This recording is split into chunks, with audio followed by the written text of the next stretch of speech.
Palagi mga kapatid, for always, kailangan natin ng salita ng Diyos sa ating mga buhay. Amen? Kung walang salita ng Diyos, we cannot live, we cannot survive, we cannot press on, we cannot grow. Noong Wednesday ay mag-pray tayo na, Lord, increase our faith. Then listen to His word. Sabi natin propeta, the faith rests upon the revelation of God's word. So every time may salita ang Diyos, diyan tayo hugot ng kalakasan, kapangyarihan, paglago sa ating mga buhay pananampalataya. Isang magandang awit para sa ating mahal na Panginoon at sa paghanda sa salita ng Diyos. You have won the victor's crown. Hallelujah. Walang ibang Diyos. You are Jesus. He is Lord. He is God. I cannot wait any longer, mga kapatid, na every knee shall bow and every tongue confess, including me. Hallelujah. That at the name of Jesus Christ, every knee shall bow and every tongue confess that He is Lord, He is God, He is everything sa ating mga buhay. Hallelujah.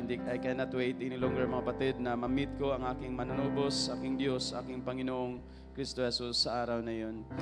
You have won the victor's crown. You have triumphed over sin and death. Your name is lifted high and rings through all the earth. Every demon spirit in hell always trembles when your name is heard. Let us enforce that victory. And we, your church, enforce that victory in the world. Oh, the glory of your name, the splendor of your name. Amen. None can compare with the power of that name. You are Jesus. You are Lord. You are God. Oh, the glory. Oh, the glory of your name. Pastor, the splendor of your name.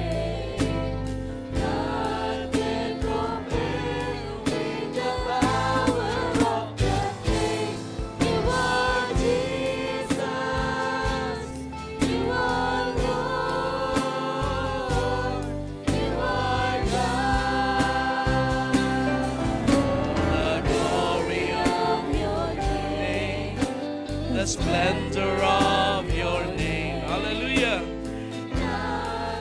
Can compare with the power of that name. You are Jesus. You are Lord. You are God. You are Jesus. You are Jesus. You are Lord.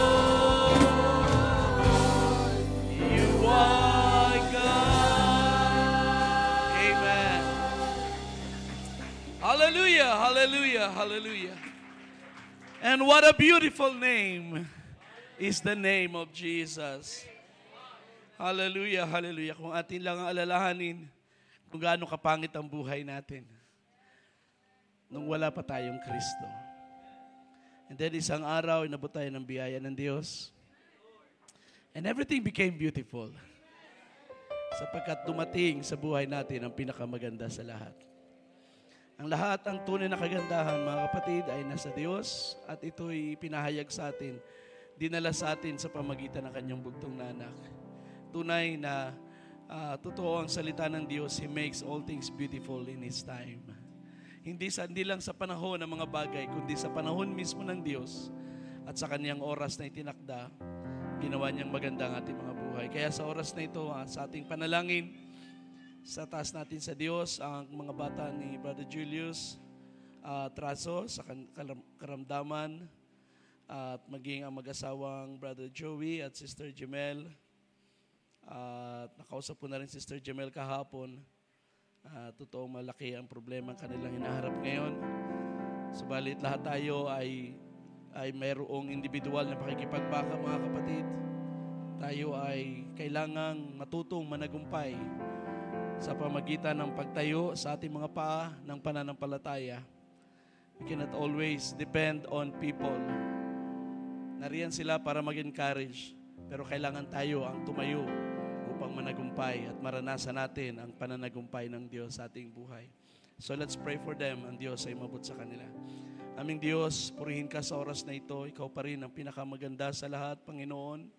Sa gitna ng kaguluhan at kasamaan na nangyayari sa aming paligid. At sometimes hindi may kakaila ng mga bagay na ito nagbibigay ng kalumbayan, pagkatakot, at discouragement sa puso ng iyong mga anak. Subalit sa tuwing ang iyong salita ay bumabalik sa aming alaala, ay bumabalik din ang pag-asa. Nabubuhay ang pag-asa at muli naming naaalala na ikaw pa rin ang may kontrol sa lahat ng mga sitwasyon. Ng aming Panginoon ay nakuluklok sa kaluwalhatian at ang tagumpay na kanyang ginawa sa krus ay kumpleto at ito ay lubos. At kung kaya naming sampalatayanan, ito ay mangyayari sa aming mga buhay. Gaya ng mga patutuo naming narinig, Panginoon, tunay na ikaw'y mabuti sa iyong mga anak. Salamat sa mga buhay na karanasan, Panginoon, bagamat mabigat ang mga sitwasyong dumarating, subalit doon namin na ipapakita na kami ay mga anak ng Diyos. At ang Diyos na aming kinakapitan ay buhay na Diyos. At siya ay aware sa lahat naman nangyayari sa aming paligid. At siya ay may kasagutan sa aming mga dalangin. Kaya naman, aming tinataas sa iyong muli, Lord, ang mga bata ni Brother Julius, Panginoon, na may karamdaman ngayon, Lord, si Kitlin, Lord, at ang kanilang bunso na may bukol sa leeg. Anuman, Panginoon, ang mga bagay na ito, ikaw ang manggagamot. Ang iyong salita ay hindi nagbabago.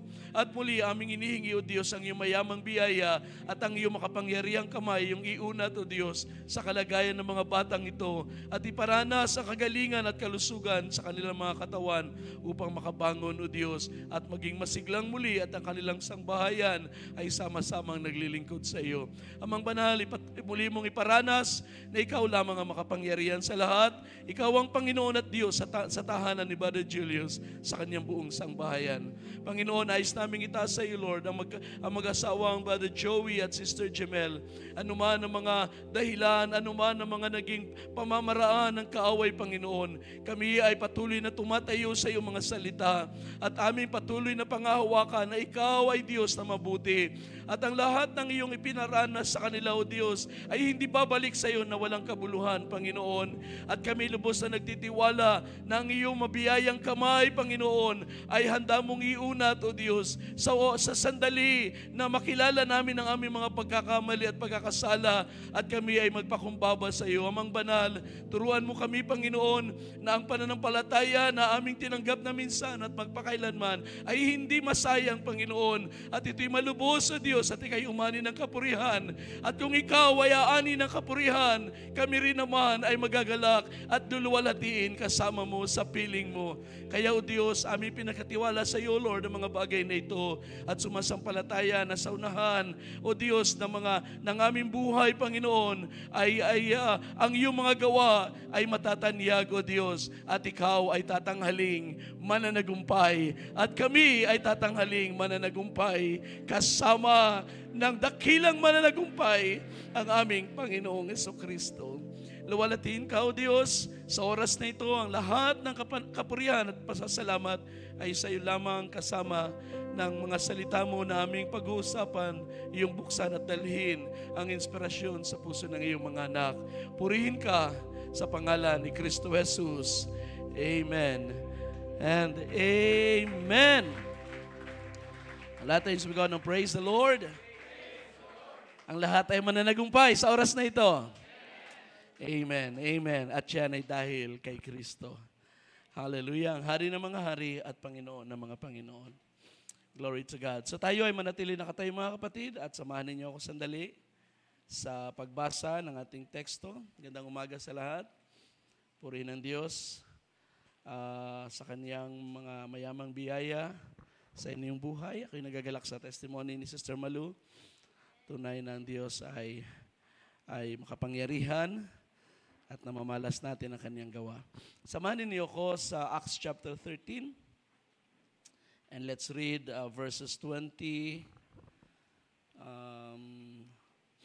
hanggang 23. Alright, so sabi po rito, after these things, He gave them judges until Samuel the prophet.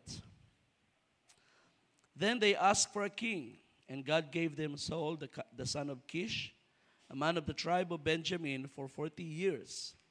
After he had removed him, he raised up David to be their king, concerning whom he also testified and said, I have found David, the son of Jesse, a man after my heart, who will do all my will. From the descendants of this man, according to promise, God has brought to Israel a Savior, Jesus. Lahat magsabing amen. Amen. Be seated. Praise God. So, aking oras ay maikli na lang. Samahan niyo ko, tatakbo tayo sa aklat na ito. Tayo ay nasa part B ng part 9. Part 9B ng ating pag-aaral, the testimony of the scriptures, and we're looking into the book of Samuel. The books of Samuel, 1st and 2nd Samuel. I found out na ang book of Samuel, sabi ko nga sa inyo last time, ito yung isang aklat. Ang isa pa palang pagkakakilanlan nito sa Hebrew canon ay the first book of Kings. At ang book of Kings, na 1st and 2nd Kings ngayon sa ating Bible, yun ang 2nd book of Kings. So, yun ang kanyang compilation at ito ay identified separate sa Book of Chronicles. I think dito sa Book of Kings ay binabanggit o name-mention na maraming ulit ang Book of Chronicles, the Book of Chronicles of Israel. So sa Book of Chronicles naman ay binabanggit din na madalas ang Book of Kings, the Book of Kings of Israel. So that's how it is. So ating in-explore ngayon ang 1st and 2nd Samuel. Sa 1st Samuel, sabi ko sa nakaraan, tatlo ang main character doon. Si Prophet Samuel, Judge and Prophet, at si Haring Saul, and then si Haring David. Or ang early life, mga unang mga taon ng buhay ni David bago siya naging hari. Sa 2nd Samuel ay ito yung kabuuan ng kaniyang paghahari. The whole book of 2nd Samuel is about David's kingship. At siya ay naghari for 40 years. At yun ay binigyan ng division 7 years and 6 months or 3 months sa Hebron. And then 33 years sa kabuuan ng Israel. So hindi siya agad naging hari sa buong Israel dahil nga sa kino-contest ito ng family ni Saul, the house of King Saul. Nagkaroon ng faction yan sa Israel. Ang iba ay naniwala na si David ay ginawa ng hari ng Diyos, samantalang meron pang iba na nakakapit sa paghahari ni Saul. Anyway, si Saul kasi ay by popular vote siya, di ba? Siya ay hari by Israel's choice. Si David naman ay hari by king's choice. Siya yung, by God's choice, siya ang chosen king ng Diyos, a man after God's own heart. So, nakita na natin ang ilang bahagi ng 1 Samuel. Na-explore na natin ang ilang mga character at mga situation na kung saan si Kristo ay ipinakita sa aklat na ito. At ngayon, sa pagpapatuloy, ay gusto kong ipakita sa inyo si Kristo sa buhay ni Haring David. Ni David mula sa kanyang kabataan hanggang sa siya ay ginawang hari, lumuklok bilang hari ng Israel. So siya ang main character natin ngayon, and then magdagdag ako ng ilang bagay pa kung pahintulutan ng ating oras ngayon. So where is Christ in the book of Samuel? Marami tayong mga awit na inawit kanina. It's about Jesus, about His kingship, about His lordship. At yan ay totoo mga kapatid, sapagkat if there is one thing na pinapakita sa book of Samuel about Jesus, it is His kingship. Lalong-lalo na sa karakter ni David na ating i-explore ngayon. So, si David ay siya ang pinakamalaking karakter na kung saan ang ating Panginoong Hesus sa Lumang Tipan ay pinoportray or na-prefigured in types and shadows, in analogies, in symbolisms. Marami tayo nakita ng mga paglalarawan kay Kristo sa Old Testament. Dito sa aklat ng Samuel, ito'y nakafocus sa karakter ni Haring David. So, sa 1 Samuel chapter 13, bago si David naging hari, so there was King Saul. At si Haring Saul, sabi ko nga sa inyo, ay choice ng bayan. Nireject nila ang tunay nilang hari, ang Diyos, at pumili sila ng hari na kagaya ng mga bansa. Ibinigay ng Diyos sa kanila at ipinakita ng Diyos na ang inyong piniling hari ay hindi mabuting hari at hindi nakalugod sa Diyos. So si Haring Saul, sa pasimula lang, sa ilang taon lamang, alam niyo ba kung gaano katagal naging hari si Saul? 40 years. At sa mga taon na tama ba? 30 or 40 years, no? Sa mga unang taon lang siya naging successful as king, and then nagsimula na agad ang pag-decline ng kanyang kingship. In fact, yung pinakamaraming panahon ng kanyang paghahari, sa majority ng mga taon na yun, rejected na siya ng Diyos. And he spent his life, sabi ko nga sa inyo, running after David, hunting David, trying to kill David, sapagkat gusto niyang ma-preserve ang dynasty ng kingship ay huwag mawala sa kanyang sangbahayan, sa kanyang household.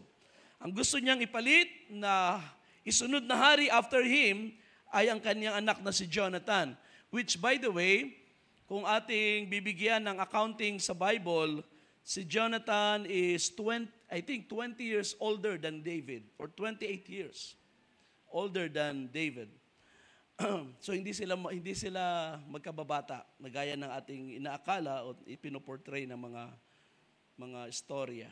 Malaki ang agwat nila. So, sabi dito sa 1 Samuel 13, dito nagsimula ang rejection kay Haring Saul. The first time na ito yung mababasa natin sa chapter 13, dito siya ay nag-offer ng burnt offering, which is he is not supposed to do sapagkat hindi naman siya priest. At hindi siya prophet, siya ay hari, he's not allowed to minister sa altar. So ginawa ito ni Haring Saul dahil sa siya ay nag-aalala na ang tagal ni Propeta Samuel.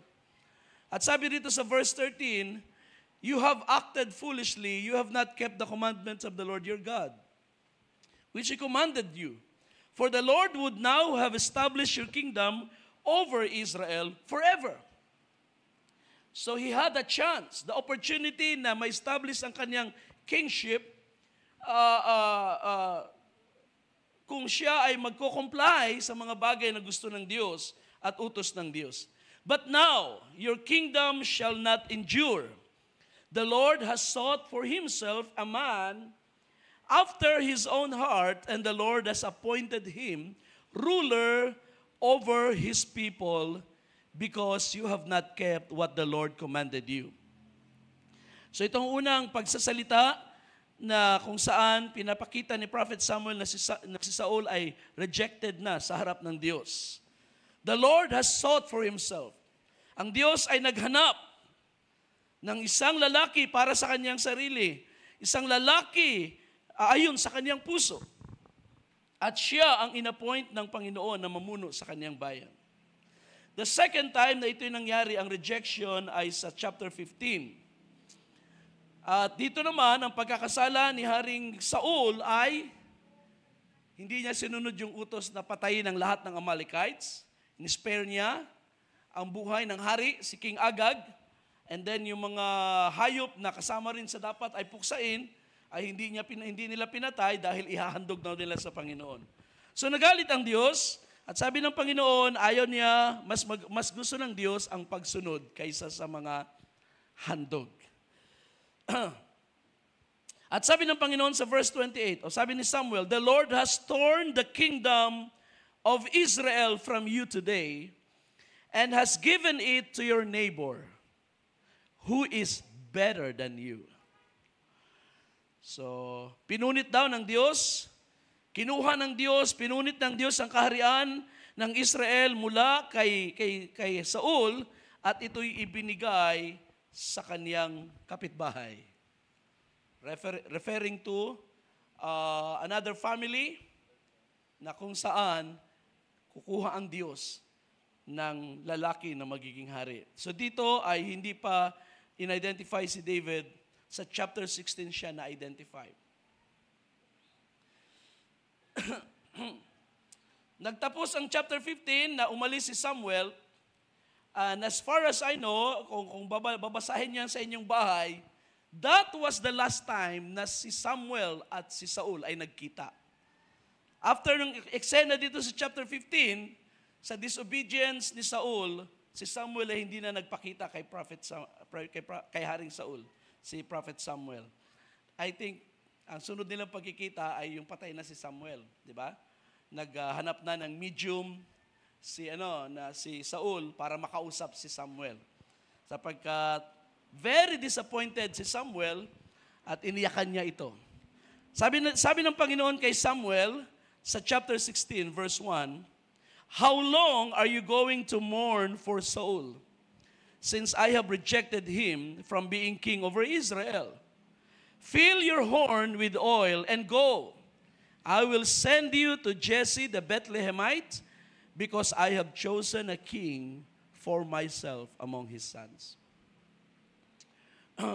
So, diyan natin makita ang progress ng events sa kung paanong si Haring Saul ay nag-fail para mag-qualify sa kingship. Bagamat siya ay chosen by popularity, but God eventually rejected him. He was tested and he failed.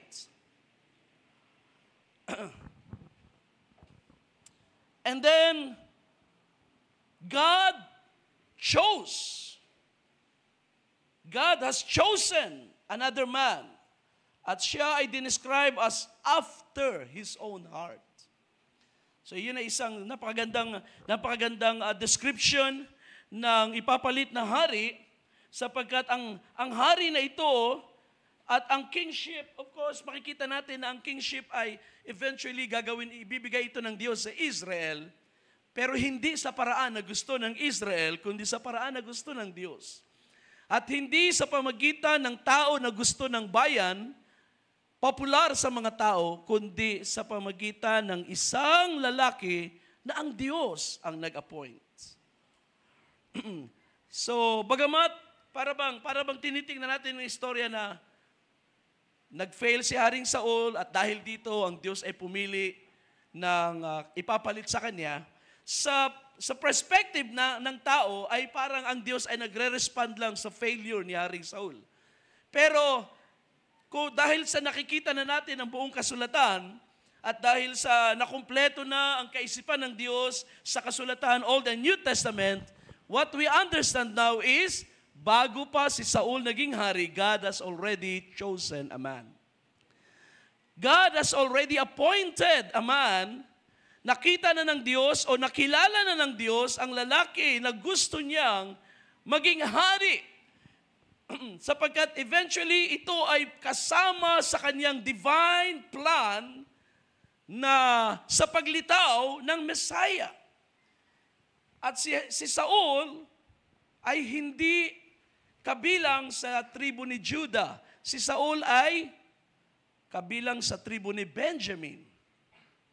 So wala siyang kinalaman, ang tribo ni Benjamin ay walang kinalaman sa plano ng Diyos na unti-unti niyang nilatag beginning with Abraham and then tumalon ito kay Judah, na kung saan ang setro ay mananatili kay Judah hanggang sa dumating ang Messiah. Probably hindi sila aware sa mga ganoong bagay. Wala silang idea na mayroong ganito mga prophetic prophecies or prophetic utterances na nagko-connect sa pagdating ng Messiah. So Israel was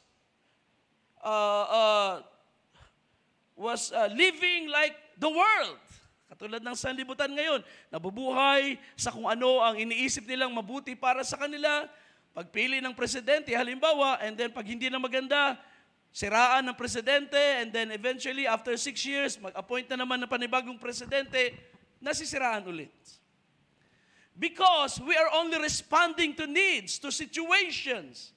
Pero ang kaibahan ng ating Diyos, nakikita niya ang lahat ng mga sitwasyon bago pa mangyayari. And so God can prepare by His foreknowledge and by His sovereign will. God is able to prepare all things for our good and for His glory. Dahil si Saul ay pinili ng mga tao, kailangan niyang i-qualify ang kanyang sarili sa harap ng Diyos. Pero si David ay ang Diyos ang pumili at ang Diyos ang bahalang mag-qualify kay David para maging hari. At kung hindi siya qualified sa paningin ng mga tao, it doesn't even matter. What matters is, pinili siya ng Diyos. At kung kailangan siyang ayusin ng Diyos, ang Diyos ang bahalang mag-ayos kay Haring David.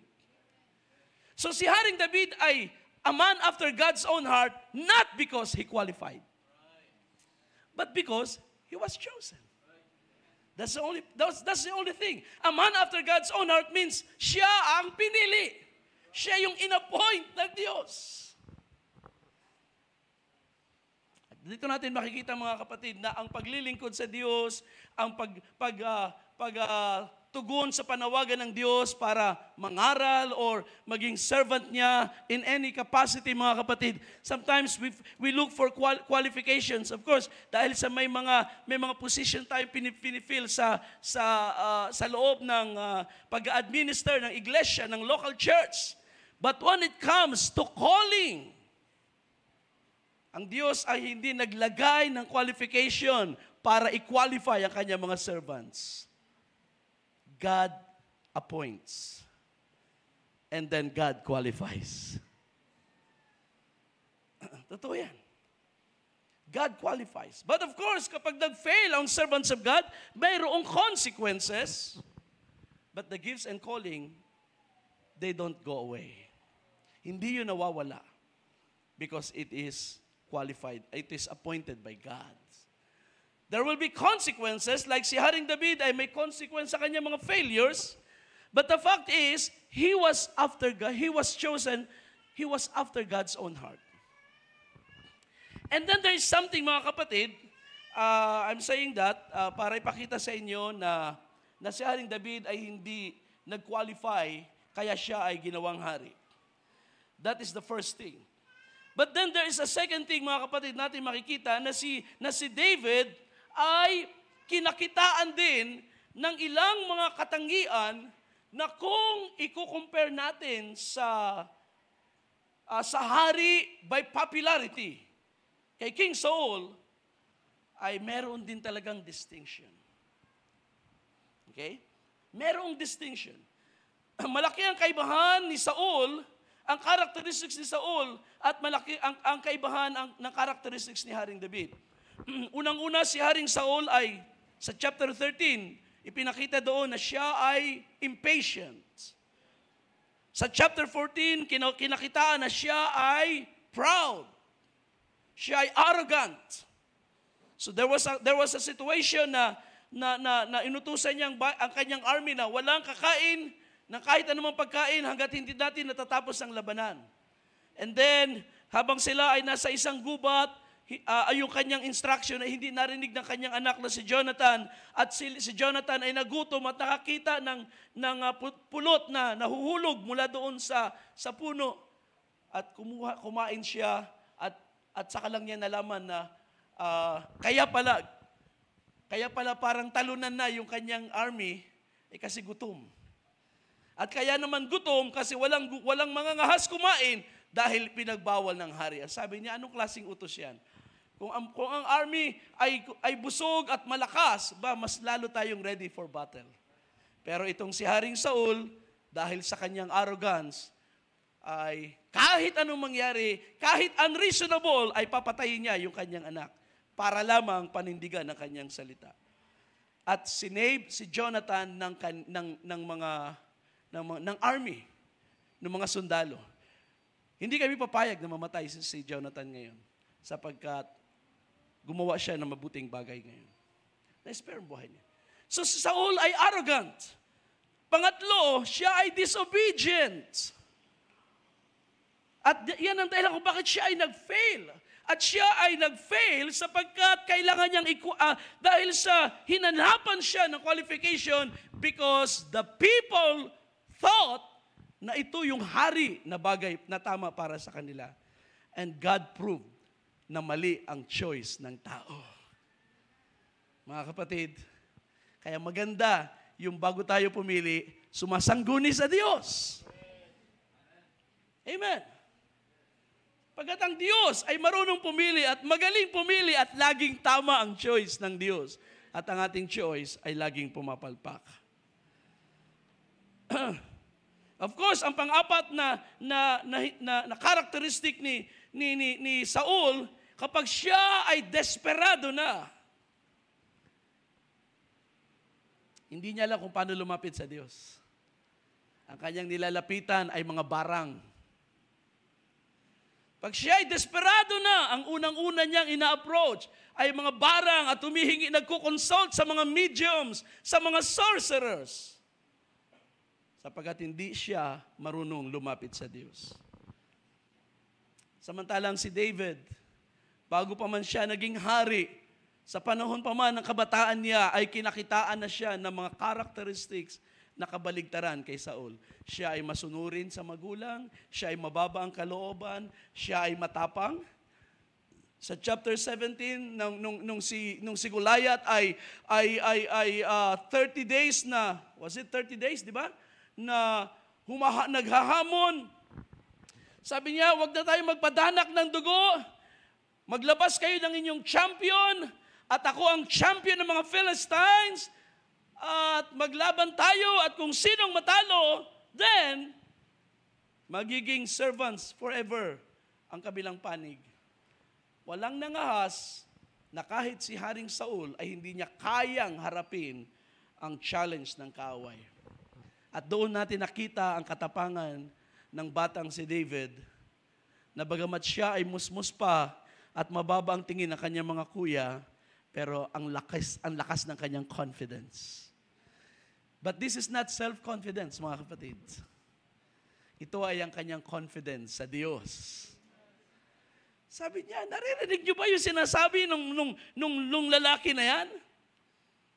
Hinahamon niya ang army ng Diyos. Sabi niya, dapat yan ay harapin. At kumalat doon sa kampo na may isang teenager na nag-iimbestiga. Sinong lalaban sa kanya? Wala bang malakas ang loob na humarap sa higante na yan? At yun na, nabalitaan na ni Haring Saul sa kanyang kubol at sabi ni Saul, padala yung batang yan dito. At sabi ni David, ako na lang po, mahal na hari, ang haharap sa kanya. Sabi niya, anong karanasan mo sa labanan? Anong meron ka? Bakit ang tapang mong tanggapin ang hamon ng champion ng mga Philistines? Ang meron sa akin, mahal na hari, ay ang Diyos. Sa panahon ng aking pag-aalaga sa tupa ng aking ama, 2 beses ko naranasan ang kapangyarihan ng Panginoon. Nagawa ko mapatay ang isang leon at nagawa ko mapatay ang isang oso. At kaya itong gawin ng Diyos sa lalaki na yun. Wow. Ganon ang katapangan ng batang si David. Napakalaking kaibahan sa karakter ni Haring Saul. Hanggang sa panahon na si David ay tumanda, nakita ang katapangan niya, nakita ang pagtitiwala sa Diyos, lagi siya nagkukonsulta sa Diyos bago humarap sa mga battles. At ang pinakamaganda ay yung mababa ang kanyang kalooban kapag siya ay nirebuke na ng Diyos sa kanyang kasalanan, hindi na siya nangangatwiran, humihingi na siya ng tawad sa Diyos. At ipinapaubaya ang kanyang buhay sa kamay ng Diyos. Ano ang isang magandang statement ni David? Sabi niya, mas mainam nang mahulog ako sa kamay ng Diyos kaysa sa kamay ng aking kaaway. Mas mainam na saktan ako ng Diyos kaysa ako'y saktan ng kaaway sapagkat alam kong mayaman sa awa ang Panginoon. Glory to God! Naunawaan natin yun, mga kapatid.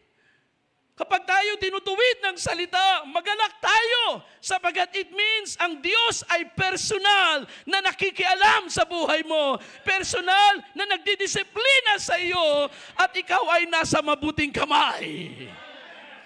Hallelujah! When God disciplines you, it means you are a child of God.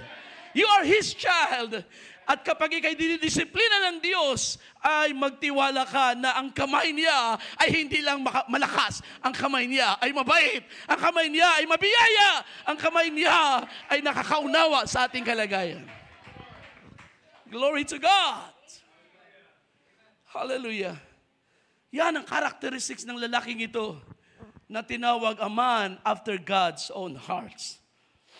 And brothers and sisters, kapag nakita natin ang characteristics na ito ni David, hindi pwedeng hindi natin makita ang Panginoong Yesus. Hallelujah!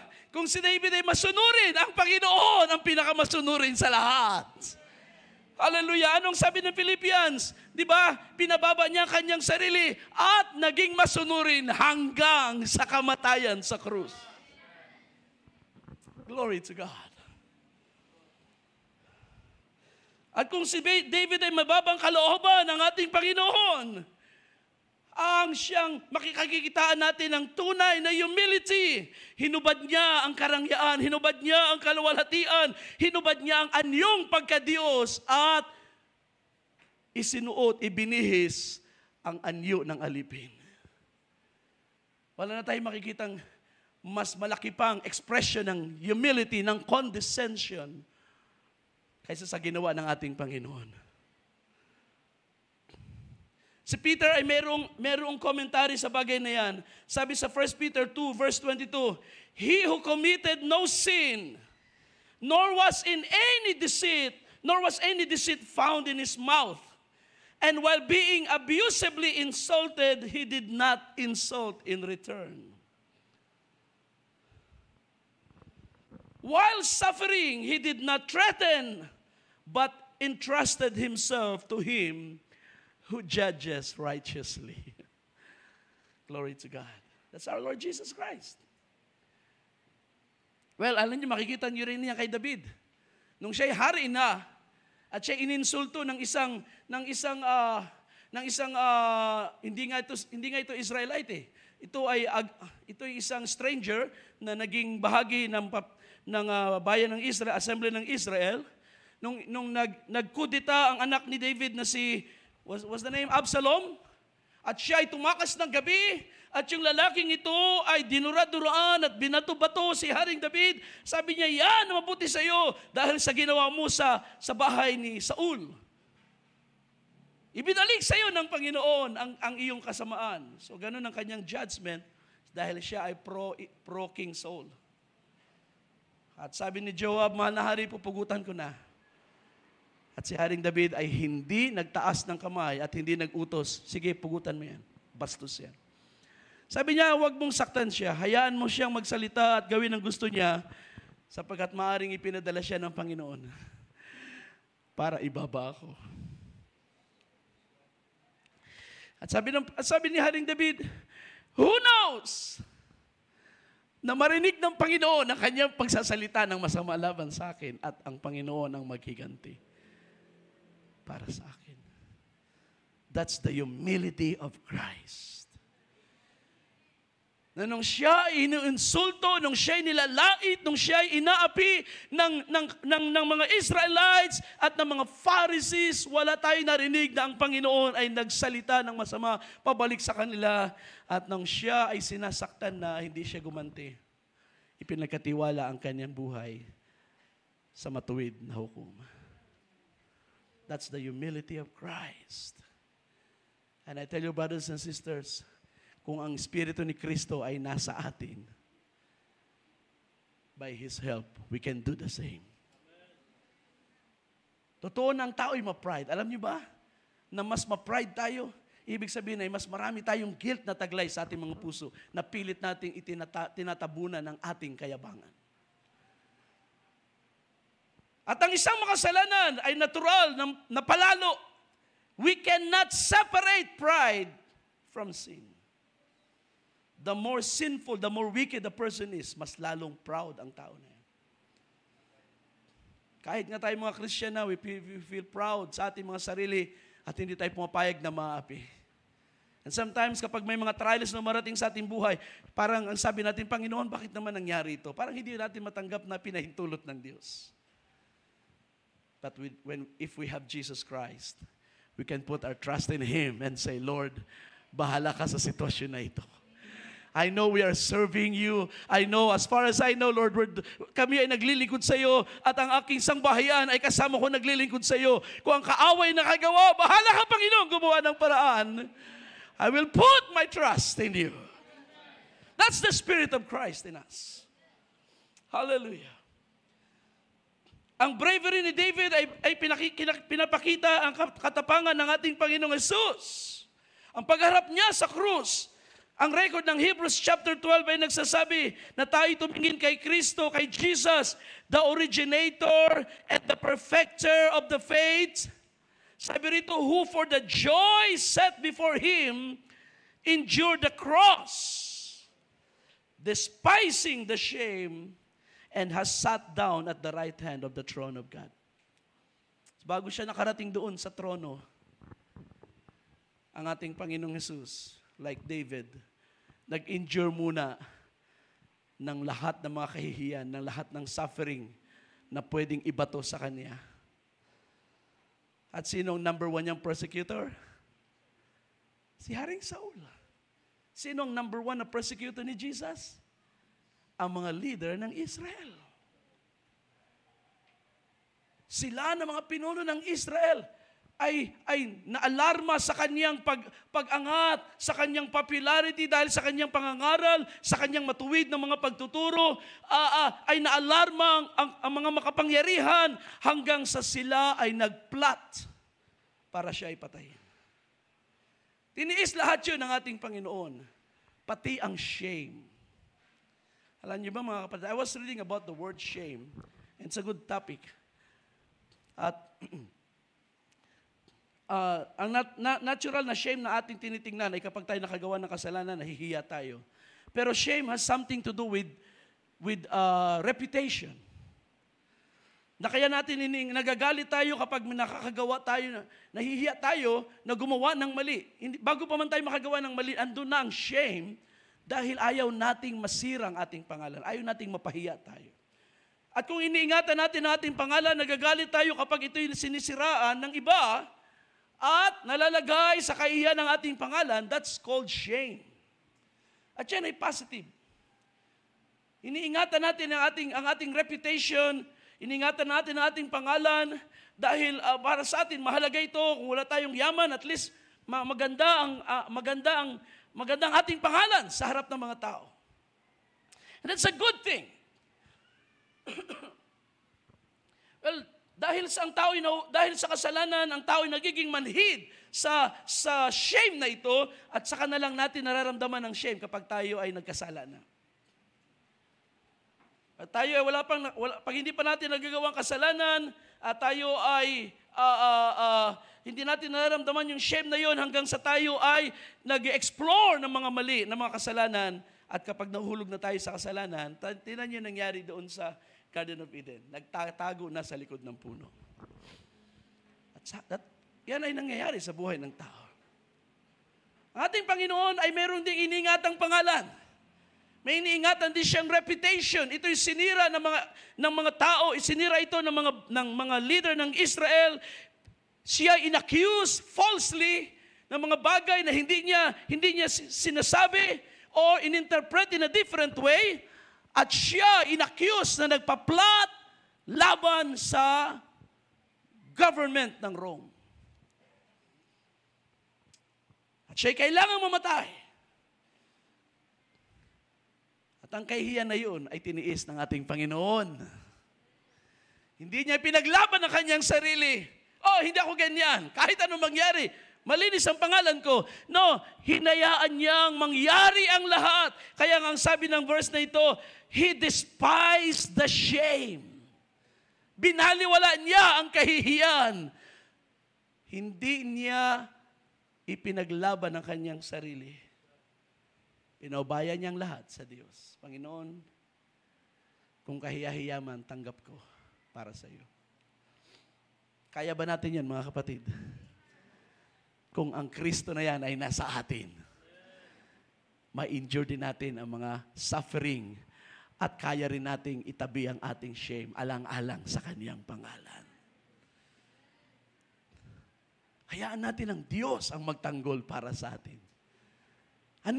Gaano man ka, sabihin natin napaka-unfair ng ginagawa ng mga tao sa atin. Remember always this thing. Vengeance is mine, says the Lord. You see, mga kapatid, hindi tayo binigyan ng karapatang manakit dahil sa tayo ay nasaktan. There is walang utos ang Biblia na nagsasabi ng gano'n. Nang sabihin ng Biblia na mata sa mata, ngipin sa ngipin, it does not give us excuse na, oy, sinuntok mo ko, suntukin din kita. No. It only means na kung ano man ang offense ng tao, tatapatan yun ng Panginoon, and that's the law of God. But vengeance always belongs to God.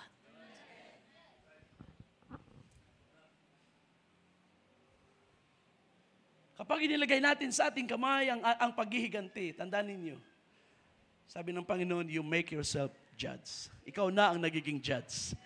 Pag nilagay mo na sa iyong kamay ang paghihiganti. Pero hindi tayo ang judge, siya ang judge.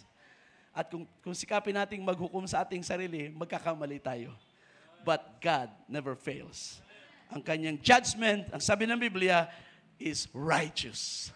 Altogether, His judgments are righteous. Glory to God. Kaya kung ano ipaintulot ng Panginoon, then blessed be the name of the Lord. I will put my trust in Him. Just like Jesus did, na kanyang ipinagkatiwala ang kanyang buhay sa matuwid na hukom, at siya ay nakaluklok ngayon sa kanan ng trono ng Diyos. Praise God. Katapangan ni David, kita natin sa katapangan ng ating Panginoon, ang zeal ni David ay expression ito ng zeal ni Jesus Christ. Mapapansin natin na si David ay meron siyang zeal. Ang Tagalog kasi ng zeal ay ningas. At ito ay medyo connected sa salitang jealousy. Ang ibig sabihin nito, ikaw ay naninibugho para sa isa. Hindi para sa iyo, kundi para sa isa. Let's say, zeal for God. Kapag ang pangalan ng Diyos ay binabastos, nag-flare up ka. That is zeal. Ayaw mong marinig na ang pangalan ng Panginoon ay binabastos. Okay? So, si David, bago siya naging hari, itong batang si David ay kinakitaan ng zeal for God. At yun, sa chapter 17 nga, doon kay Goliath, sa champion no? Ang bagay, makikita natin ang hindi niya matanggap doon ay ang pangalan ng Panginoon ay araw-araw inaalipusta ng champion ng Israel. Talagang nagpanting ang tainga ni David. Sabi niya, hindi ito pwede mangyari. Isang hindi tuli, isang stranger ay aalipustahin ang pangalan ng Diyos, aalipustahin ang hukbo ng Diyos. At nung wala na ngang makita siya nangangahas, pati ang mga kuya niya na bahagi sa army ni Saul, walang nangahas. Kaya sabi niya, ako na nga. Ako ang magtatanggol sa pangalan ng Panginoon. That's zeal for God. Amen? At yan ay si Kristo na nakayharing David. Ang zeal ni David ay nakita sa battlefield. Saan pa? Ito ay nakita din sa panahon na nung si David ay hari na at siya ay meron ng bahay, meron na siyang palasyo, at ang kaban ng tipan ng Panginoon ay palipat-lipat ng bahay. So apparently, ang tabernacle, I was studying this and I found out na it is probable na sa panahon ni Saul, sa panahon ni Samuel, ang tolda, yung tabernacle na yung tolda na yun na ginawa sa panahon pa ni Moses, ay either ito ay nasira na ng weather, sabi nating nagutay-gutay na. At ito, kaya ang kaban ng tipaan ay inilalagi ito sa bahay. Kaya sa panahon ni Samuel, sa 1 Samuel, nung si Hannah ay umiiyak, sa Shiloh, ang tawag doon sa bahay ng Diyos ay hindi tabernacle, kundi bahay. Temple of God. Ibig sabihin, ito ay nakalagay sa isang semi-permanent na lugar, probably dahil ang tabernacle ay naluma na sa sobrang tagal ng panahon. Imagine, 300 years na mahigit mula sa panahon ni Joshua.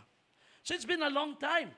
At mababasa natin yan sa ilang mga kalat-kalat na mga talata na ang Israel, when they want to talk to God sa panahon ng Book of Samuel, they go to different places. Sa Shiloh, and then there was a time sa Gibeon, and then there was a time sa Nob, at meron pang ibang mga lugar na kung saan doon sila nagpupunta to consult with God. So ibig sabihin, naroon ang kaban ng tipang. And there was a time nga na ito ay napunta sa kamay ng mga Philistines, ibinalik ng mga Philistines at napunta sa bahay ng ibang mga Israelites. Hanggang sa dinesire ni David na ang kaban ay makuha niya at dalhin sa kanyang bahay, sa kanyang palasyo. Nakuha niya ito, and then, sapagkat ito ay kailangang ilagay sa isang separate na sanctuary, napagawa siya ng tolda. At doon siya nalungkot at sabi niya, gagawa ko ng bahay para sa Panginoon. Nakakahiya naman, ako ay may bahay, komportable sa bahay ko, pero ang bahay ng Panginoon ay tolda. That's zeal for God.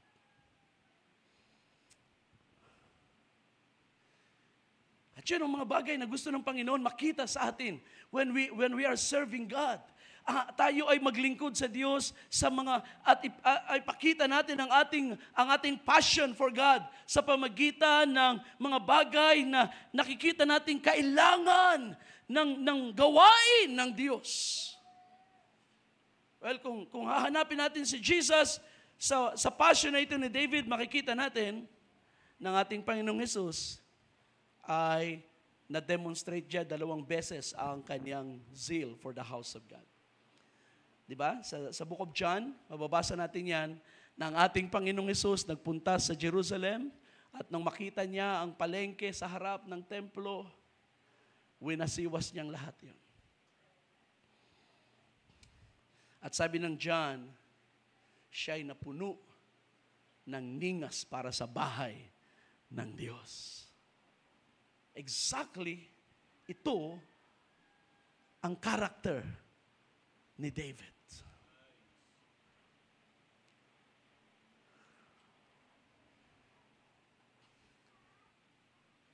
No wonder, isa sa pinakamaraming references ng Messiah ng messiahship, ng pagiging messiah ni Jesus, ay either sa buhay mismo ni David o sa mga awit ni David. Sapagkat hindi lamang siya anak ni David sa laman, by natural birth, siya ay son of David by prophecy as the Messiah. So, i-reflect niya. So napakahalaga na ang karakter ng Kristo ay sa pasimula pa lang ay nakita na kay Haring David. At yun ang ating nakikita ngayon sa aklat na ito. So ang zeal for God ni David ay maraming beses na ilang ulit na demonstrate sa kanyang buhay, sa kanyang kabataan at sa panahon na siya ay hari na. And then, ang isa sa pinakamahalaga dito ay yung panahon na si Haring David, o na si David, ay inanoint to be king of Israel.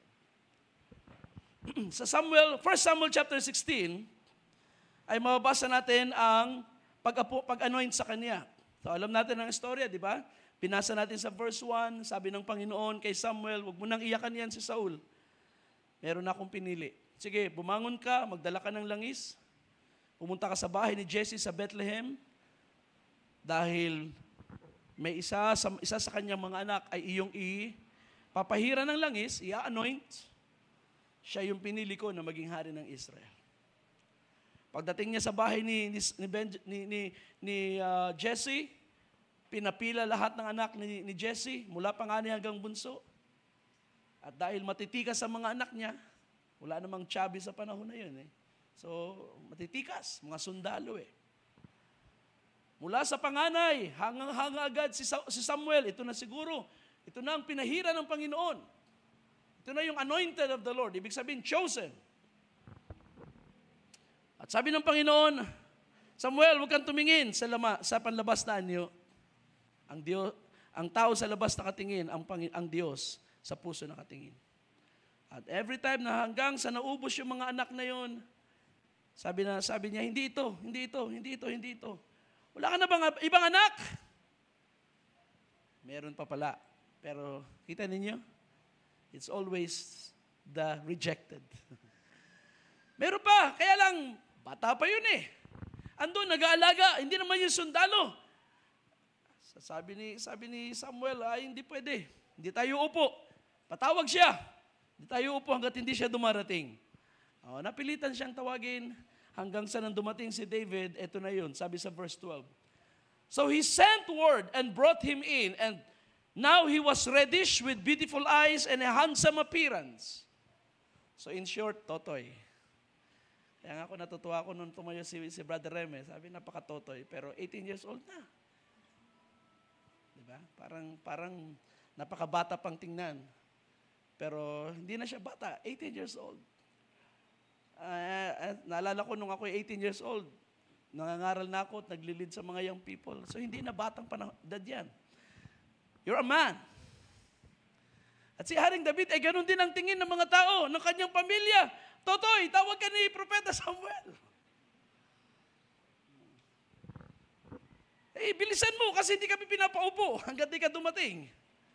At nang dumating siya, totoy na totoy, beautiful eyes and handsome appearance.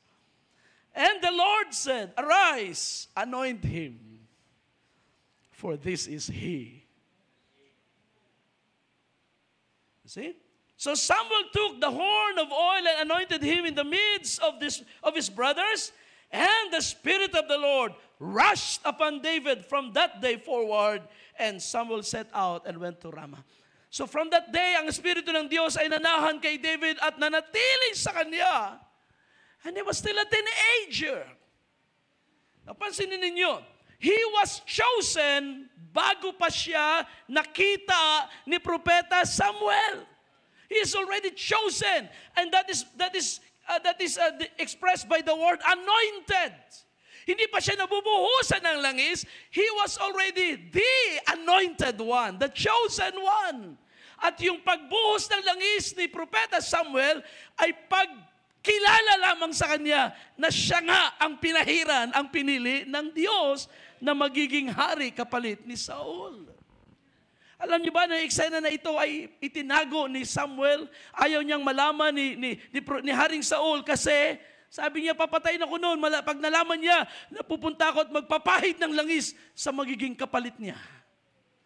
So itinago niya itong lahat at hindi siya nagpakita kay Haring Saul. But you see, God has chosen.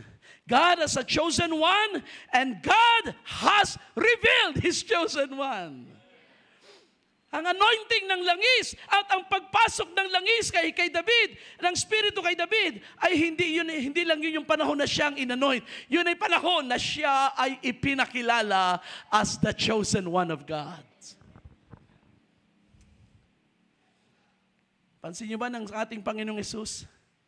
At the age of 30 naman siya, hindi siya teenager.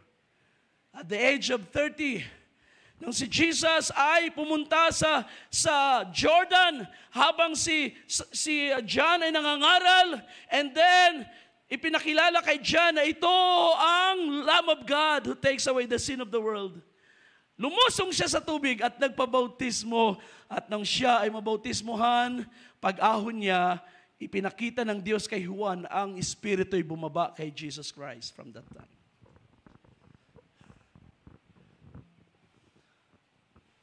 Kapag pag-usapan ng technicality, ipapakita sa inyo ng mga debaters na si Jesus ay naging anointed lang nung ang Espiritu ay nanahan na sa Kanya. That's because gusto lang i-point out na si Jesus ay separate sa Diyos. Siya ay hindi siya yung tunay na Diyos, kundi siya yung tao na pinahira ng Espiritu ng Diyos. But you see, mga kapatid, Jesus was chosen before the foundation of the world. He was the Christ na magiging Savior ng sanglibutan. At ang pagdating ng Espiritu sa Kanya ay para i-publicly acknowledge, ipakilala, this is the one. Diba? Sabi ng Panginoon kay Samuel, "Arise, anoint him. This is the one." Ang si Jesus Christ ay binautismohan, pag-ahon sa tubig, nakita ni John, I saw the Spirit of God like a dove descending upon him. And I know and I declare, He is the Messiah. You see? He was anointed to be king, and Jesus was the anointed Son of God. So there is the reflection.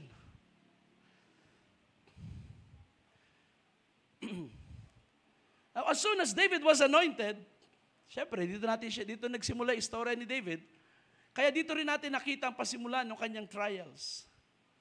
Nung siya ay anointed na, at ang Espiritu ng Diyos umalis na kay Haring Saul, at napalitan ng Espiritong magulo. Kaya si Haring Saul ay gulong-gulo na sa kanyang kingdom. At alam niya, ang favor ng Diyos ay umalis sa kanya dahil ayaw na siyang kausapin ni Prophet Samuel. So he was depressed. Ang Espiritu naman ng Diyos ay lumalakas kay David. Pero ano ang ating mapapansin? Yung pinili ay pinipersecute. Di ba? Diba na mayroong statement, the elect cannot persecute the elect. Si Haring Saul ay inanoint din naman. But he was not the anointed one. He was not the chosen one. Siya ay inanoint by popular choice. Pero si David ay by divine election. Divine appointment. He was the chosen one to be Israel's king. Kaya si Saul ay walang magawa. Kahit na siya ay nagsigap sa kanyang sarili, he always failed. Sapagkat he was running, siya ay kumikilos ayon lang sa kanyang makataong pamamaraan. He had to prove himself because hindi naman ang Diyos ang nag-appoint sa kanya, ang tao ang pumili sa kanya. Nakakaawa din naman sa isang bandang kalagayan ni Haring Saul. Siya ay, Maganda naman ang buhay niya sana sa pamilya ng kanyang ama, si Kish. Pero nung nagkaroon ng opportunity, ginrab din naman niya. At makikita natin yan sa kanyang pagsisikap na i-preserve ang kingdom sa loob ng kanyang sangbahayan. But he always failed. So ano ginawa niya? He turned around at pinersecute niya yung anointed one. Nagsimula siyang mag-spend ng panahon, ng resources, even pumapatay siya ng ibang tao para lamang maabot si David at mapatay si David. He hunted David. Nag-spend siya ng resources, nag-raise up siya ng army just to hunt the anointed one. Pero hindi niya nagawa at nag-fail siya every time. And Jesus was also, sabi ko nga sa inyo kanina, he was persecuted by his own people. In fact, bago na-convert yung kanyang mga kapatid, eventually, na-convert si James. Pero bago siya na-convert, ang family ni David, hindi naman favor sa kanya. Sabi ng kanyang pamilya, pumunta ka sa labas, doon ka mangaral. At sabi ni Jesus, totoo nga, na ang isang propeta ay hindi tinatanggap sa kanyang sariling bayan. First time niyang nangaral at tumayo sa Nazareth mismo, sa Luke chapter 4, na-reject siya ng Nazareth. Lumabas ka, doon ka mangaral sa labas. Pumunta siya sa Gadarena. Nagpalaya siya ng demonyo sa isang lalaki. Yes. At ano nangyari? Yung lalaki na nakalaya sa kapangyarihan ng demons, tuwang-tuwa. Gustong sumunod kay Jesus. At yun mga tao na naka-experience ng deliverance na yun, ang sabi sa kanya, lumayas ka rito, umalis ka rito sa bayan namin. Ikaw ay masisirang aming business dahil sa iyo. Jesus was rejected. He was the anointed one of God, pero naranasan muna niya ang rejection ng mga tao. Just like it happened kay David. Kaya hindi ibig sabihin tayo ang bayan ng Diyos, ay welcome tayo sa lahat ng bahay. Welcome tayo sa lahat ng pamilya, sa lahat ng kamag-anak, at laging maganda ang treatment ng mga tao sa atin. Don't expect that. Sabi ni Jesus, kung ginawa nila ng masama ang puno, ganun din ang gagawin sa mga sanga. Kung ang inyong Panginoon ay ginawa nila ng masama at sinaktan nila, ganun din ang gagawin sa mga followers ko, sabi ni Jesus. Jesus was not welcome to the world. But of course, may mga tao pa rin tumanggap sa Kanya. Sa nakakilala sa Kanya. So, si David, mapapansin natin, siya ay nireject ng kingdom. Ayaw sa Kanya ng mga tao. Naging popular siya, of course. Pero naging threat siya sa family sa house of Saul, at siya ay hinant ni Haring Saul. Pero alam niyo ba, na sa panahon na si David ay nagtatago at tumatakas, nagsimula siyang maka-build ng followers. Ano yung mga followers na yun? Well, ang sabi ng isang talata, saan ba yun? Chapter 22, basahin ko lang sandali. Sabi dito sa verse 1 and 2, ng 1 Samuel 22, David departed from there and escaped to the cave of Adullam. And when his brothers and all his father's household heard about it, they went down there to him. So sumama yung kanyang pamilya eventually. Then everyone who was in distress, and everyone who was in debt, and everyone who was discontented gathered to him. And he became captain over them. And there were about 400 men with him. So ang unang naging follower ni David, naging army niya o naging mga kasama niya, sundalo niya. Hindi siya nag-assume ng kingship. Tandaan natin hindi niya inintroduce sa kanyang sarili na ako ang bagong hari ngayon. At nangolekta siya ng mga follower. No. He was only persecuted. Pero merong nagsimpatay sa kanya, merong naniwala sa kanyang cause, merong naniwala, merong nakita nila na mali itong ginagawa ni Haring Saul. And so they went after David at sumama kay David. At sino yung mga yun? Yung mga taong discontented na sa society ng Israel during that time. In other words, they were not happy with the way things are going on sa kingdom ni Haring Saul. Ito ang unang mga follower ni Haring David. Ano? Hindi ba yan din ang ating makikita sa ating Panginoong Hesus? Nung si Jesus ay nag-ministry sa lupa, paano siya inintroduce nung siya dumating sa lupa? Ang nag-introduce sa kanya, isa sa nag-introduce sa kanya ay ang mga Magi. Anong sabi ng mga Magi? Where is he that is born King of the Jews? Pero nang si Jesus ay nag-minister na, hindi niya inintroduce ang kanyang sarili as King, sapagkat alam niya ang kanyang role sa lupa during that time ay isacrifice sa kanyang buhay for the sins of the world. So he was God's anointed, but he did not introduce himself as king para i-replace ang kingdom to the dismay of many Jews na umaasa na ang pagdating ng Messiah ay mapapalitan ang powers that be sa panahon na yun. But Jesus did not do that thing. Hindi niya dinepose ang kingdom ng Roman Empire. But he offered himself as Savior. Kaya ang mga lumapit sa Kanya, ang sumunod sa Kanya ng mga tao ay yung mga despised and rejected sa Jewish society. Anong tawag sa Kanya ng mga kaaway Niya?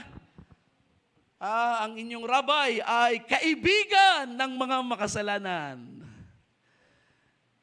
Your master is a friend of sinners. Kumakain siya sa bahay ng mga sinner. Ang kasama niya sa kalsada ay mga makasalanan. Ang laging sumusunod sa kanya ay mga sinners. Kung siya ay propeta, dapat alam niya na ang mga taong ito ay mga sinner na mga kumakapit sa kanya. Pero anong sabi ni Jesus? Hindi na parito ang doktor para sa mga walang sakit.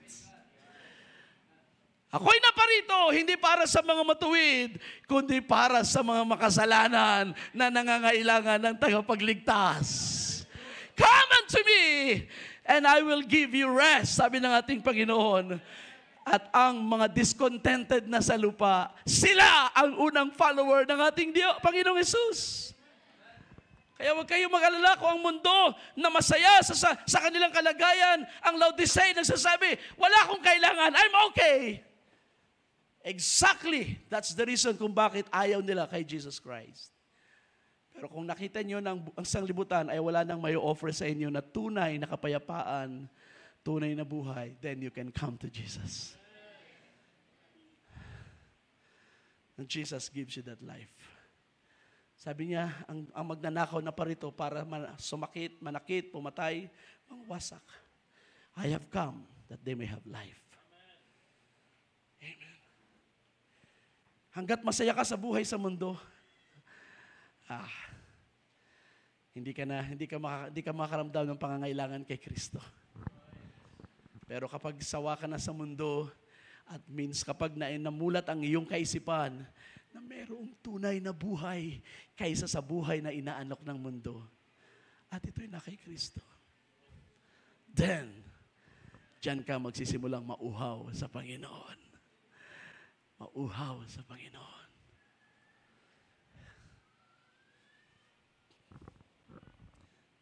Two weeks ago, Sister Weng, pwede ko ba ikwento? Bago umalis yung asawa ni Sister Weng. Alam niyo naman Sister Weng, di ba? Ay, natuturo sa lababa, no? 2 weeks ago, bago nagbagyo, sabi ko sa kanya, date tayo nung husband mo kasi sa Israel yung nagtatrabaho. At matagal na rin hindi umuwi. Actually, yung husband niya naka-attend na yan sa Cubao dati pa. Maliliit pa yung mga batang sila Rihanna. Dinadala ron. At nakikita ko na yon. So ngayon, after many years, bumalik at Sabi ko nga, bago siya umalis, mag-date tayo, kain tayo sa labas para lang makilala siya. Hindi natuloy dahil nagbagyo. Bumaha sa kanila at na-cancel nga yung aming usapan. And then paalis na siya sunod na linggo.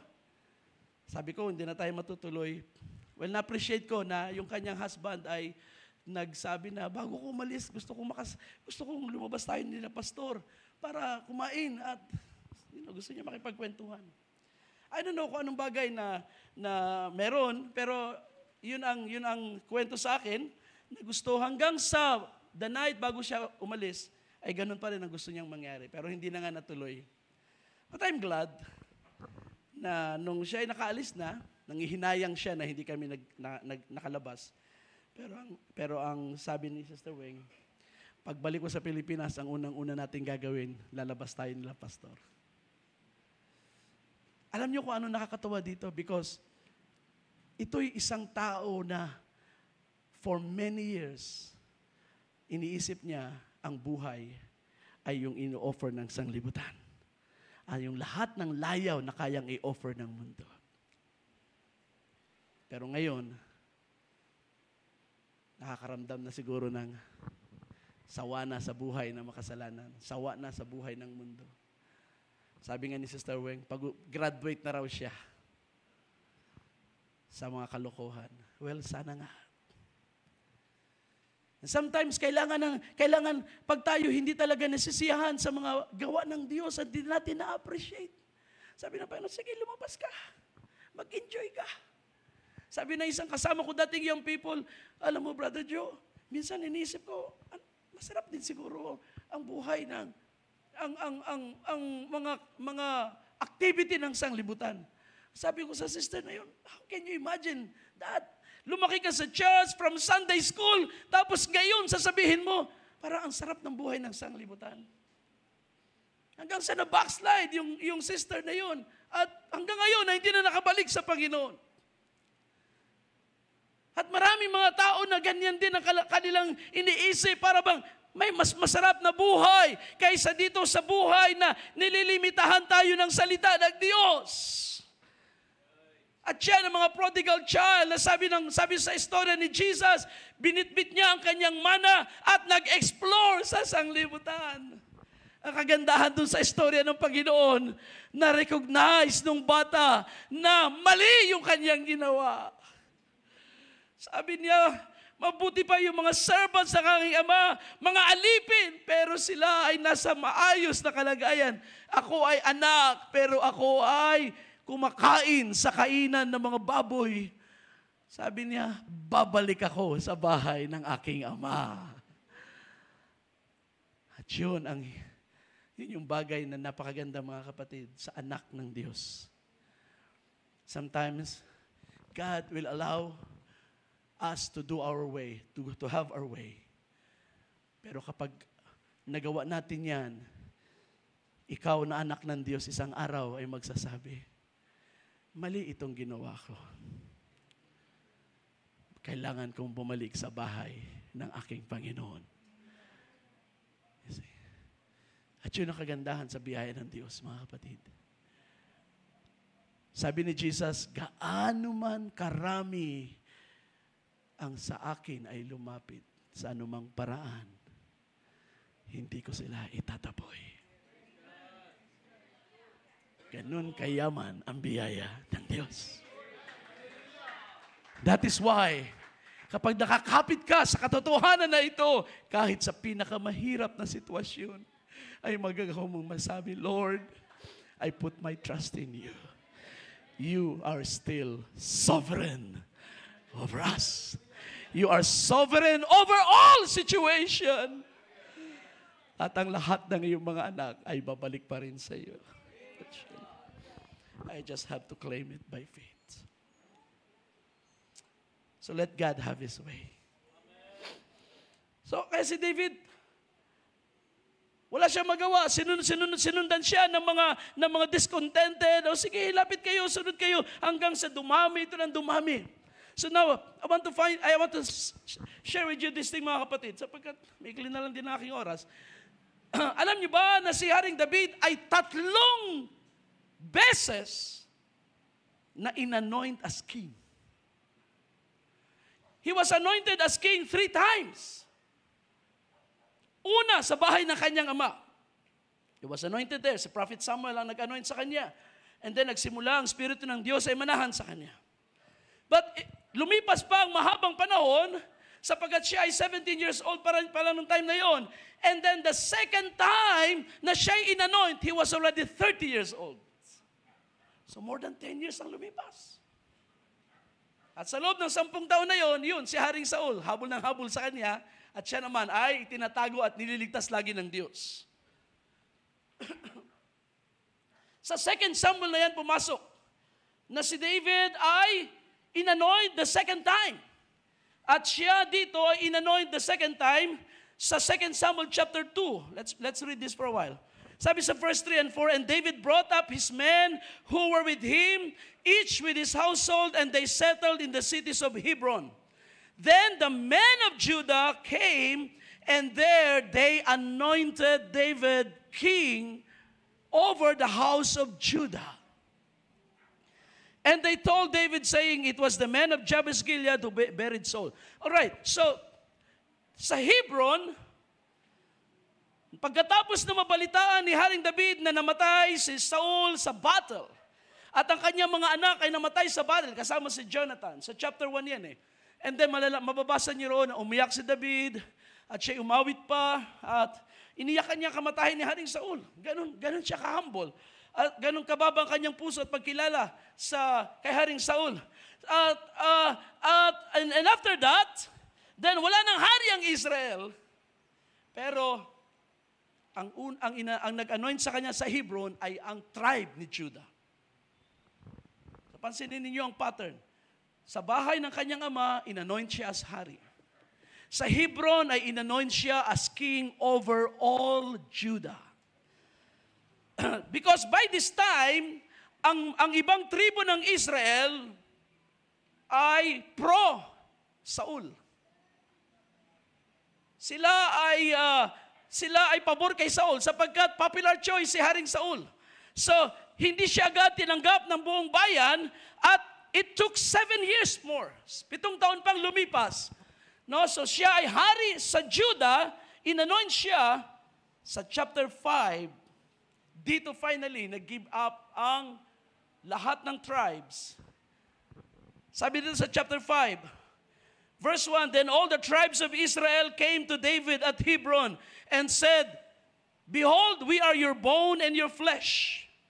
Previously, when Saul was king over us, you were the one who led Israel out and in, and the Lord said to you, you will shepherd my people Israel, and you will be leader over Israel.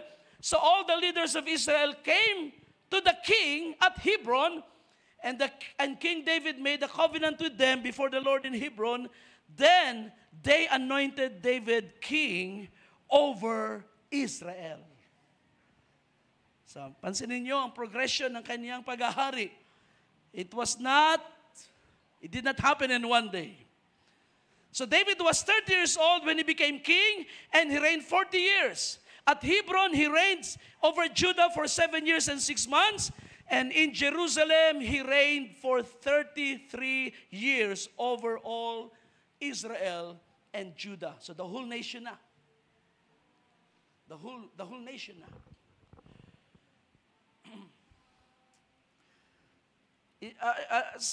Isang bagay na interesting dito, it seems na yung writer ng 2 Samuel, ng account na ito ng Book of Samuel, this part, ang writer ay nabubuhay na sa panahon na divided ang kingdom sa north and south, sapagkat binigyan niya ng distinction over all Israel and Judah.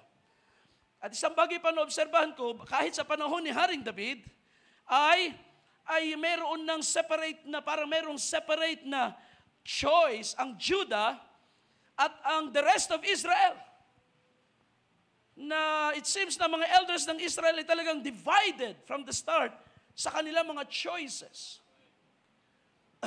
And si Judah ay nag-prevail sa ibabaw ng kanyang mga kapatid dahil siya ang appointed na caretaker ng setro, ng scepter of righteousness hanggang sa pagdating ng Messiah. Kaya ang kingship ay binigay ng Panginoon kay Judah, sa tribe ni Judah, at ito ngayon ay nagsimula kay Haring David. Na-establish yan dito sa 2 Samuel, the Davidic Covenant. Hindi natin yung pag-aaralan ngayon. So, 3 times. Kanina sabi ko sa inyo na ang pag-anoint kay David ang pag-anoint ay ibig sabihin pagpili. Pag sinabing my anointed one, my chosen one. One time lang dumating ang Espiritu Santo kay David doon sa bahay ng kanyang ama. That was the time. And then after that, yung mga panahon na siya inappoint over Judah, over Israel, yun ay pag-acknowledge na lang sa kanyang kingship. Okay? Bagamat sinabi they anointed David king, but it does not mean na doon lang talaga dumating yung anointing. He was already chosen. He was only acknowledged as king. Now, paano ito nagre-reflect sa ating Panginoong Hesus? Ang anointing ni Jesus as King of Kings and Lord of Lords ay dumating sa Kanya at His baptism. That's when the Holy Spirit came down, the Spirit of God came down. Nakita ni John, na-witness ni John, na-record ng Gospels na si Jesus ang the anointed Son of God. The chosen. Nang isulat ni Paul ang Book of Hebrews, anong sabi niya sa chapter 1? In these last days, God has spoken to us through His Son, whom He appointed heir of all things. He was already appointed. He was acknowledged as the anointed when the Holy Spirit came to Him. Right? At hindi na yun naulit. It only came once. At yun ay nanatili sa Kanya. Hanggang ngayon and for all eternity. See? So, ang pag-anoint kay David sa bahay, ito'y nagpapakita ng pag-anoint kay Jesus as God's appointed son sa Israel. Siya inappoint sa bahay, sa bayan ng Diyos. So ito'y nangyari sa panahon ng baptism ni Jesus. Ang pag-anoint kay David as king over Judah, hindi siya buong bayan, ha? He is already king. Pero hindi niya inimpose ito sa buong bayan, hinintay niya ang tamang panahon. So there came a time na wala ng choice ang Israel, pero may isang tribe na nag-decide na, okay, i-anoint na natin as king, i-acknowledge natin si David as king over Judah. Well, yan ay nagre-reflect kay Jesus nang siya ay lumuklok sa kanan ng kaluwalhatian. We call Him now King of Kings and Lord of Lords. But it does not mean na ina-acknowledge na ito ng buong mundo. Right? It does not mean na siya nga ay nagro-rule na in actuality sa lahat. Ang sabi ng Biblia, nang siya'y umakyat sa langit, siya'y lumuklok sa kanan ng kaluwalhatian. And from that time, waiting until all His enemies are made His footstool. See? Kaya ang ating Panginoon ay hari na ng mga hari ngayon. Siya ay Lord of Lords na. Pero hindi niya ito ini-impose. Ito ay dumarating sa tamang panahon. Siya ay dineclare na ng Ama, "This is my beloved Son in whom I am well pleased." Nireject pa rin siya ng Israel. Pero nang siya'y umakyat sa langit, tinanggap siya ng isang tribo. At ang tribo na yon ay nagre-represent sa church, sa Gentile people ng ating Panginoong Hesus. He was rejected by Israel nation. He is not welcome to the world just yet. Pero siya ay kinilala na hari sa ibabaw ng iglesia, ng church, ng people of God. Kaya ngayon, mayroong mga tao sa lupa na kumikilala sa Kanyang hari at Panginoon, pero hindi ang buong mundo. Kayo na bayan ng Diyos. Pero isang araw, wala na makakapigil. David was king of Judah for 7 years. And Jesus became king sa bayan ng Diyos over the Gentile people for the last 7 church ages. Kaya malapit nang si Jesus ay maging hari sa lahat ng mga bansa. Pitong panahunan ng iglesia ng Panginoon ay naghihintay sa tamang panahon hanggang sa ang lahat ng kaaway ay babagsak at ang lahat ng mga tao ay magsasabi, oh, wala na kaming ibang kikilalaning Panginoon at hari kundi ikaw. Kaya si Jesus ay bababa at the end of tribulation period at siya ay luluklok sa Jerusalem at siya ay i-declare na hari sa lahat ng mga bansa. At ang sabi ng Biblia, ang lahat ng mga bansa ay paroroon sa Jerusalem upang sumamba sa Kanya. Hallelujah! Siya ay i-declare na hari sa buong sanglibutan for 1,000 years. Kaya makita ninyo ang ating character si David ay reflection ng ating Panginoong Jesucristo. At ang pinakamagandang reflection na ito ay ang kanyang kingship. At ang lahat na nangyari kay Haring David is all God's favor, mga kapatid.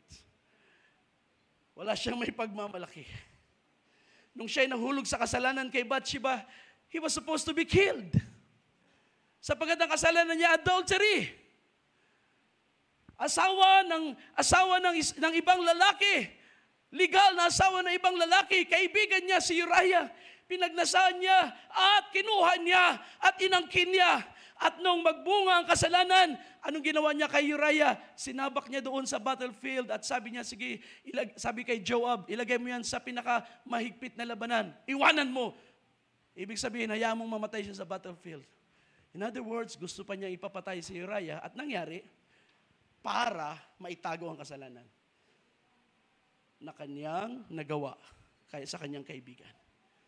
Ganun din kapangit ang karakter ni David. Dapat siya ipatay na. Alam niyo ba nung mangyari yon? Galit ang Diyos. Nagpadala ng propetang si Nathan. Sabi mo kay David, ganito, kung gaano kasama ang kanyang ginawa. Nagbigay ng istorya, at sa istorya na yon, galit si David. Anong dapat gawin doon sa kapitbahay? Dapat dyan ay patayin. So yun ay judgment niya sa kanyang sariling kasalanan. Marami siyang tupa, dumalaw ang kaibigan, at ang kinatay niya para ipakain sa kaibigan yung nag-iisang tupa ng kapitbahay. Kaya galit si David, dapat dyan patayin. At sabi ng propeta Nathan, ang lalaking yun ay ikaw. Ang dami mong asawa. Meron kang Mika, meron kang Abigail, meron kang kung sino-sino dyan. Marami siyang asawa during that time. Pero nang dinalaw ka ng pita ng laman, ang kinuha mo ay ang asawa ng kapitbahay mo. David was struck. Pero alam niyo, hindi siya nangatwiran. Humingi siya ng tawad. Nagkasala ako sa harap ng Diyos.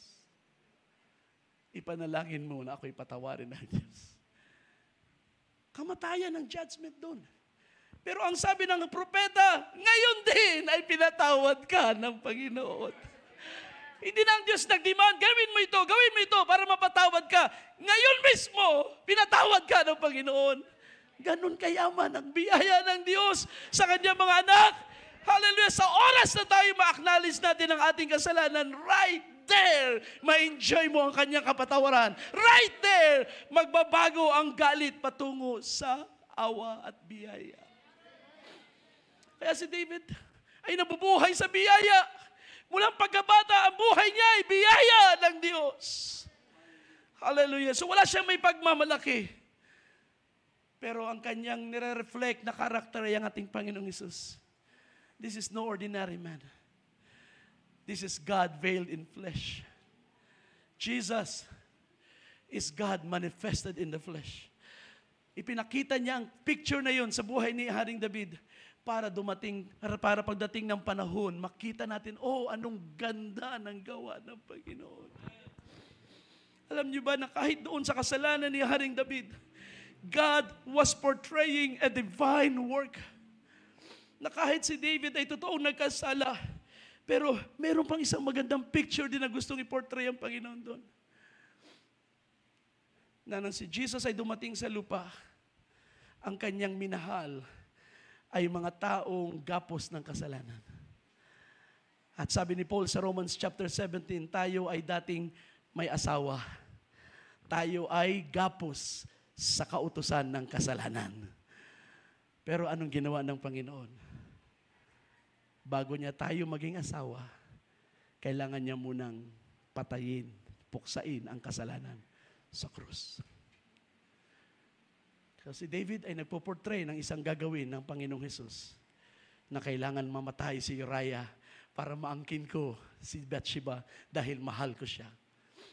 At ganoon din ang ating Panginoong Hesus.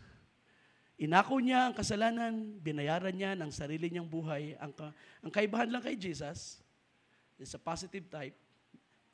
David is a negative type. Ang kaibahan kay Jesus, siya yung namatay sa krus. At nung siya yung namatay sa krus, tayo nakalaya sa ating unang asawa. Amen? At nung tayo nakalaya sa ating unang asawa, pwede na tayong i-claim ng ating Panginoong Hesus, ng ating Savior, ng ating Redeemer. Ngayon tayo inasawa niya. Kaya ang Gentile Church ay asawa ni Jesus Christ. Bride and wife of the Lord Jesus Christ. The Lamb's wife. It's full of pictures, mga kapatid. At tunay na napakaganda ng patotoo ng kasulatan. Marami pa, pero I hope na ito'y sapat na para makita natin ang napakagandang larawan ng ating Panginoong Hesus. Finally, as I close, mga kapatid, sa huling bahagi ng 2 Samuel, nakagawa pa si David ng huling kasalanan, na isa pang kasalanan. Binilang niya ang army ng Israel na galit ang Diyos at binigyan siya ng judgment. Pinatay ng angel of the Lord ang mga Israelite for 3 days. But sa kahuli-hulihan, ang angel of the Lord ay dumating sa Jerusalem, doon sa city of David. At nang ang tabak ay nakaumang na sa bayan ni David, sa Jerusalem, ang Diyos ay biglang pinatigil niyang angel at sabi niya, it is enough. Ibaba mo ang iyong tabak, it is enough. At nang tumigil ang angel of the Lord, tumigil ito sa isang lugar na nakita, it was visible. Sabi ng Bible, sabi ng Chronicles, nakikita ng mga tao ang angel of the Lord nakatayo sa ibabaw ng sa field. At ito'y nasa ibabaw ng isang threshing floor ni Arona o ni Ornan. At sabi ng Panginoon, through prophet God, sabihin mo kay David, nasa lugar na tumigil ang angel, doon siya, mag-build siya ng altar at maghandog ng sacrifice, sin offering. Dali-dali si Haring David, kinahinanap niya yung may-ari ng field, na-meet niya si Ornan, at sabi niya, ibigay mo sa akin ang bukid na ito dahil magbibuild ako ng altar para sa Panginoon. At sabi ni Ornan, mahal na hari, kuhay mong lahat. Binibigay kong lahat. Hindi. Bibilhin ko sa eksaktong halaga ang lupa mo kasama ng lahat ng bagay na narito. Sapagat hindi ako maghahandog sa Diyos ng anumang handog na walang halaga. Towards the end of that book, makikita natin na si Haring David ay hindi nagbigay sa Diyos ng anumang bagay na walang value. At ito'y pagpapakita niya na malaki ang kanyang value sa Diyos na kanyang pinaglilingkuran. I will pay the full price because I will not offer anything to Him that will cost me nothing. On that same spot, mga kapatid, sabi ng Biblia, that was the same place na ang temple of God ay itinayo ni Haring Solomon. Sa lugar na kung saan tumigil ang angel of death, sa lugar na kung saan ang judgment ng Diyos sa kasalanan ni David ay itinigil, it became the same spot kung saan ang judgment ng Diyos sa kasalanan nating lahat ay natapos. That was the same place, Jerusalem. Doon sa Temple Mount na yun. doon inihandog ang ultimate sacrifice. Doon, sa burol na yon, sa lugar na yon ng Temple Mount, doon nabayubay ang ating Panginoon. Doon niya binayaran na kanyang sariling dugo ang kasalanan ng buong sanglibutan. At doon tumigil ang wrath of God sa ating kasalanang minana mula pa kay Adam. Kaya mga kapatid, huwag tayo maghandog sa Diyos ng walang kwenta. Maghandog tayo sa Diyos ng mahalaga sa ating buhay. Ano pang ating ihandog sa Panginoon, kundi ang ating buhay din naman. At kung ihandog mo sa Diyos ang iyong buhay, huwag mo yan ihandog na buhay na marumi. Na buhay na pabalik-balik sa kasalanan. Kung nakikilala mong ang Diyos ay totoong mabuti sa iyo. Tumalikod ka sa kasalanan.